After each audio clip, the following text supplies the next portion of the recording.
حضرت عیسیٰ علیہ السلام کے بارے میں آتا ہے انجیل کے اندر کہ یہودی پوچھتے تھے کہ یہ وہ نبی ہیں جس کا عہد لیا گیا تھا اور جس کی آمد کا انتظار تھا اور جس نے آنا تھا، یہ وہ نبی ہے؟ تو انہوں نے کہا میں وہ نبی نہیں ہوں، لیکن میں وہ ہوں، اللہ اکبر، کہ مبشرم برسول یاتی من بعد اسمہ احمد، میں تو ان کے آنے کا اعلان کرنے کے لیے آیا ہوں، اور میں تو اس لیے آیا ہوں کہ میں تمہیں بشارت دوں کہ اب میرے بعد وہی آنے والا ہے۔ رسول اکرم صلی اللہ علیہ وسلم نے اس حقیقت کو اس طرح واضح فرمایا۔ حضرت عمر علیہ رضی اللہ تعالیٰ عنہ وہ تورات کے کچھ اوراق لے کر آئے اور وہ پڑھ رہے تھے، اور انہیں پڑھ کے نبی صلی اللہ علیہ وسلم کے سامنے کہہ رہے تھے کہ یا رسول اللہ یہ دیکھیں تورات کے اندر یہ لکھا ہوا ہے۔ تو رسول اکرم صلی اللہ علیہ وسلم کا چہرہ متغیر ہو گیا، سرخی آ گئی چہرے کے اوپر، ناگواری کا اظہار ہوا۔ تو حضرت عمر رضی اللہ تعالیٰ عنہ نے دیکھا نہیں، لیکن ابو بکر صدیق رضی اللہ تعالیٰ عنہ نے بھانپ لیا، چہرے کا تغیر دیکھ کر کہنے لگے عمر دیکھتے نہیں ہو کہ اللہ کے رسول صلی اللہ علیہ وسلم کے چہرے پر تغیر آ گیا ہے اور آپ صلی اللہ علیہ وسلم پر ناگواری کے آثار ظاہر ہو گئے ہیں، آپ اس کو پسند نہیں کر رہے ہیں۔ تو حضرت عمر رضی اللہ تعالیٰ عنہ نے اسے بند کر دیا اور کہنے لگے رضیت باللہ ربا وبالاسلام دینا وبمحمد رسولا نبیا، میں اس بات پر راضی ہوں کہ اللہ میرا رب ہے اور دین اسلام سچا دین میرا دین ہے، اور محمد کریم صلی اللہ علیہ وسلم میرے نبی اور رسول ہیں، میں اس بات پر راضی ہوں۔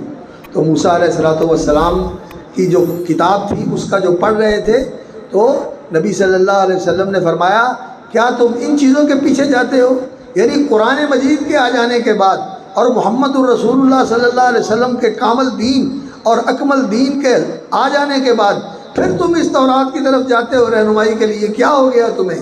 واللہ لو کان موسیٰ حیا، اللہ کی قسم کھا کے کہتا ہوں کہ اگر آج موسیٰ علیہ السلام زندہ ہوتے تو موسیٰ نے بھی میرا امتی ہونا تھا، وہ میرے پیچھے ہوتے اور میں ان کے آگے ہوتا۔ ما وسعہ الا اتباعی، تو موسیٰ علیہ السلام کے لیے بھی یہی راستہ تھا کہ وہ میری پیروی کرتے۔ موسیٰ علیہ السلام بھی رسول اکرم صلی اللہ علیہ وسلم کے پیروکار ہوتے، اور عیسیٰ علیہ السلام جب آئیں گے اللہ رب العزت نے انہیں زندہ آسمان پہ اٹھا لیا، اور اب وہ آسمان پر زندہ ہے، جیسا کہ اللہ رب العزت نے قرآن مجید میں فرمایا کہ انی متوفیکا، میں تجھے دنیا سے لے جانے والا ہوں، ورافعک الیہ، اور تمہیں اپنی طرف اٹھا دینے والا ہوں۔ اللہ نے فرمایا برفع اللہ الیہ، اللہ نے ان کو اپنی طرف اٹھا لیا۔ عیسیٰ علیہ السلام کے بارے میں ہمارا عقیدہ ہے کہ وہ آسمان پر زندہ موجود ہے، آسمان پر زندہ موجود ہے، اور یہ اہل سنت کا اجماعی عقیدہ ہے۔ قرآن مجید میں اللہ رب العزت نے اس کا ذکر فرمایا ہے، اور رسول اکرم صلی اللہ علیہ وسلم نے فرمایا کہ وہ آئیں گے، اور جب آئیں گے دمشق میں ان کا نزول ہوگا، اتریں گے دمشق کے مینار کے اوپر اتریں گے، اور اس طرح اتریں گے کہ جیسے ابھی غسل کر کے آئے ہیں، ان کے بالوں سے پانی کے قطرے ٹپک رہے ہوں گے۔ اور اس وقت جو مسلمانوں کا قائد اور امام ہوگا مہدی علیہ السلام، تو وہ ان کے لیے نماز کے لیے اعلان کیا جائے گا، اذان کہی جائے گی، اور نماز کے لیے صفیں بنائی جائیں گی، اور نماز کے لیے اقامت ہوگی، تو عیسیٰ علیہ السلام نازل ہوں گے اور ان کا ظہور ہوگا اور وہ تشریف لے آئیں گے۔ تو وہ کہیں گے کہ آئیں آپ اور آ کے آپ امامت کریں، تو وہ کہیں گے امامکم منکم، اب میں پیروکار بن کے آیا ہوں، اب امام جو ہے وہ تم ہی ہو، تم نے امامت کروانی۔ یہ رسول اکرم صلی اللہ علیہ وسلم کی نبوت اور رسالت کا مقام ہے۔